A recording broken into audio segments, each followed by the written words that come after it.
So I think one thing, if there is one message that you can get in this room, is Ripple is not an ordinary company. We are not here to have a small market share or do X, do Y, and make small amount of money or something to happen. We are here to make a dent in the universe. Either we will change the remittance universe, the way you understand, the way value gets transferred across the world, between people, between institutions, or we will just fade away. Cryptocurrency does not seek to replace currency. It's a bad name. Cryptocurrency seeks to replace banking. The core things that banks have done since the 1300s, those are going to go away. Most of crypto is about replacing the centralized banking system with networks that allow user control versus bank CEO control. The crypto assets that have prices are more like internet stocks. It's more like you bet on Google if you think there's going to be high internet traffic, and you short Google if you think people are going to go back to the post office, right? And let's just be clear what I mean by that. The reason that we even have banks originated in Italy around the year like 1340, all right? And the reason they originated was because of a set of accounting advances that allowed banks to serve as trusted intermediaries between parties that owed each other money. Before that, literally, I would write you a note and I would promise to pay you money, and you'd put the note in your pocket and you'd see if anybody else would take the note. You know, that's why we refer to discounting notes. And then banks arose, and it was like, you no longer need to do that. We'll take care of it for you, but you're going to have to pay us to do that. That function of needing a trusted intermediary to maintain ledgers of account to figure out, do I owe Brooks money or does Brooks owe me money? It turns out that function no longer has to be done by human beings. Deeply opposed to crypto, Bitcoin, et cetera.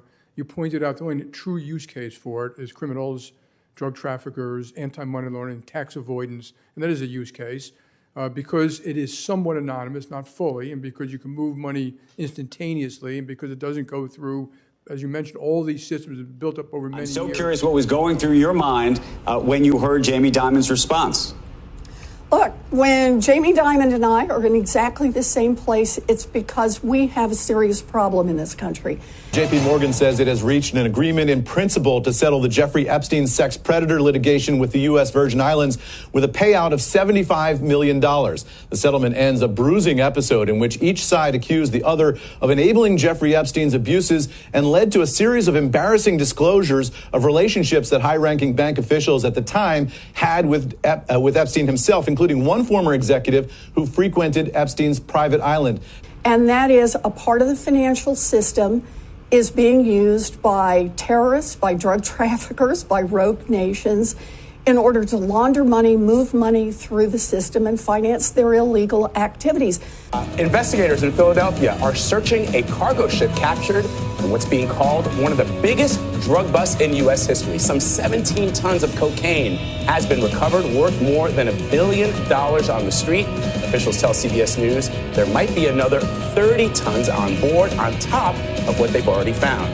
And when I asked the question, should the rules that apply to their banks, and by the way, also apply to stockbrokers and gold traders and credit card companies and credit unions. Reporters is that this has been going on for about 8 years, in which these traders, they specifically were clearly kind of talking about JP Morgan here. I mean, the names that we have in the story do refer to these JP Morgan executives. They had been spoofing the market for the better part of 8 years, and silver, gold, platinum, palladium, I mean, all of the precious metals. What I'm talking about is the part of the system that makes sure that banks are not being used for terrorist financing, for example. The nation's biggest bank is facing a $13 billion fine this morning for its role in the mortgage meltdown. JP Morgan Chase negotiated the tentative settlement on civil charges with the Justice Department. The deal does not end a criminal probe, and it could set a new standard in cracking down on bank behavior. There's a new threat out there. It's crypto, and it is being used for terrorist financing. It is being used for drug trafficking. Cryptocurrency does not seek to replace currency. It's a bad name. Cryptocurrency seeks to replace banking. JP Morgan Chase has agreed to settle fraud charges for its role in the financial crisis. Under this settlement, the bank will now pay $154 million, just shy of that, which is actually less than what it earns in 1 week. The SEC says the company misled customers about risky mortgage investments. Last year, Goldman Sachs paid $550 million to settle similar charges. North Korea is using it to pay for about half of its nuclear weapons program. We can't allow that to continue. JP Morgan, Barclays, Citigroup are amongst 5 banks fined a combined total of 1.07 billion euros by European Union regulators for taking part in 2 cartels in the spot foreign exchange market for 11 currencies. Cryptocurrency does not seek to replace currency. It's a bad name. Cryptocurrency seeks to replace banking. You know, we have something called the Bank Secrecy Act, which is how banks are required to monitor certain kinds of transactions that go through the system.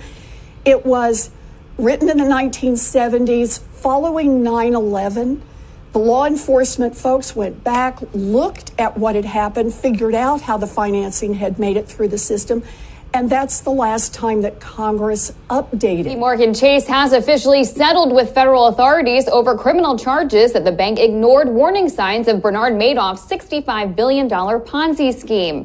The bank will pay $1.7 billion to settle the claims, which authorities say is the largest bank forfeiture in history and the largest penalty by the Department of Justice for a Bank Secrecy Act violation. That act requires banks to alert authorities about any suspicious activity. But the essence of money is trust. America's broken trust with itself, with its nation, and with all the other nations in the world. It doesn't have the right to run this centralized world reserve currency trust system when we have nothing but a bunch of vagrants and scoundrels and liars that are responsible on the world stage